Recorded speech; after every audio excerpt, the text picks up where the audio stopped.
ஆந்திராவில் 12 ஆண்டுகளுக்கு பிறகு நடைபெற்று வரும் புஷ்கரம் திருவிழாவை ஒட்டி கோதாவரி நதியில் இன்று பல்லாயிரக்கணக்கானோர் புனித நீராடி வருகின்றனர். இது தொடர்பான நேரடி தகவல்களை அங்குள்ள எமது செய்தியாளர் எழிலிடம் கேட்போம். எழில், இன்று எத்தனாவது நாளாக இந்த திருவிழா நடைபெற்று வருகிறது? பக்தர்கள் வருகை மற்றும் பாதுகாப்பு ஏற்பாடுகள் பற்றி சொல்லுங்க.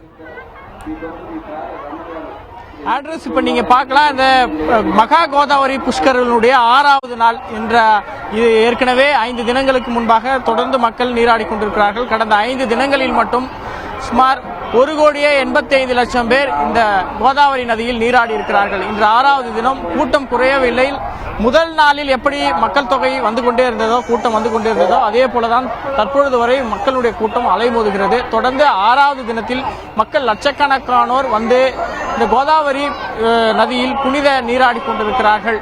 அது மட்டுமல்ல, அவர்கள் பல்வேறு பூஜை புனஸ்காரங்களில் இந்த நதிக்கரையில் நடத்தி வருகிறார்கள். தங்களது முன்னோருக்கு அவர்கள் பூஜை செய்திருக்கிறார்கள். அதே போல இந்த கோதாவரி நதியினால் தான் இந்த மகாராஷ்டிரா, தெலுங்கானா, ஆந்திரா என 3 மாநிலங்களும் விவசாயம், எல்லாவற்றிற்கும் குடிநீர் என எல்லாவற்றிற்கும் ஜீவாதாரம் இந்த நதிதான். எனவே தங்களுடைய நிலங்களில் விளைகின்ற பொருட்களை இந்த கோதாவரி அன்னைக்கு படைக்கின்ற வகையில் அவர்களுடைய நிலத்தில் விளைந்த தானியங்களை இந்த கோதாவரிக்கு அவர்கள் படைத்து வருகிறார்கள். அதே போல கோதாவரியை அவர்கள் முழு தெய்வமாக வணங்குகிறார்கள். அந்த கோதாவரிக்கு பட்டாடைகளை எடுத்து சாத்துவது, அதே போல பல்வேறு வகைகளில் அவர்களுடைய அந்த பக்தியை கோதாவரிக்கு அவர்கள் காட்டி வருகிறார்கள். இப்படி தொடர்ந்து இன்று 6வது நாள். அது மட்டுமல்ல, இன்னும் 6 தினங்கள் இருக்கிறது.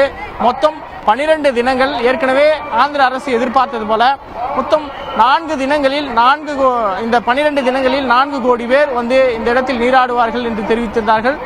அதன் அடிப்படையில் இன்று 6 தினங்களில் மட்டும் சுமார் 2 கோடிக்கும் மேலாக மக்கள் வந்திருக்கிறார்கள். இன்னும் 6 தினங்கள் இருக்கிறது. இன்னும் எதிர்பார்த்தபடி 2 கோடி பேர் நீராட இருக்கிறார்கள். இப்படி கோதாவரியில் தொடர்ந்து மக்கள் கூட்டம் குறையாமல் நீராடி கொண்டிருக்கிறார்கள். ஆண்ட்ரூஸ், எழில், விடுமுறை நாளான இன்று பக்தர்களோட வருகை மற்றும் பக்தர்களுக்கு விதிமுறைகள் ஏதாவது விதிக்கப்பட்டிருக்கா? ஆந்திர அமைச்சரவை கூட்டம் எப்போது நடைபெற இருக்கு? இது பற்றி மேலும் விவரங்கள் சொல்லுங்க எழில். மீண்டும் ஒரு முறை கேட்கலாம். ஆந்திர அமைச்சரவை கூட்டம் எப்போது நடைபெற இருக்கு? அது பற்றி மேலும் விவரங்கள் இருக்கா?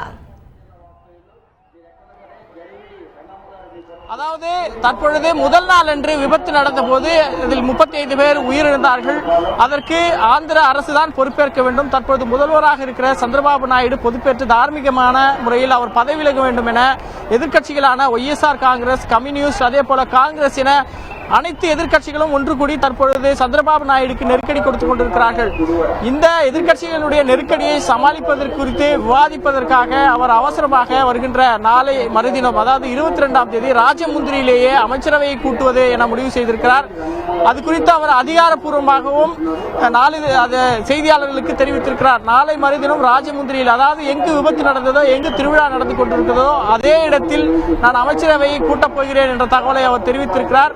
இதன் காரணம் மக்களோடு தான் நான் இருக்கிறேன், மக்களுடைய பிரச்சனைகளில் நேரடியாக நான் தலையிட இருக்கிறேன் என்பதை வெளிக்காட்டுவதற்கும், அதே போல மக்கள் எந்த இடத்தில் விபத்து நடந்ததோ அதே இடத்தில் அமைச்சரவை கூட்டுவது தற்போது ஆந்திர அரசியலில் சந்திரபாபு நாயுடு ஒரு அரசியல் யுக்தியாக எடுத்திருக்கிறார் என்று விமர்சனமும் எழுந்திருக்கிறது. அது மட்டுமல்ல, வருகின்ற 22ஆம் தேதி, அதாவது நாளை மறுதினத்தில் அமைச்சரவை கூட இருக்கிறது.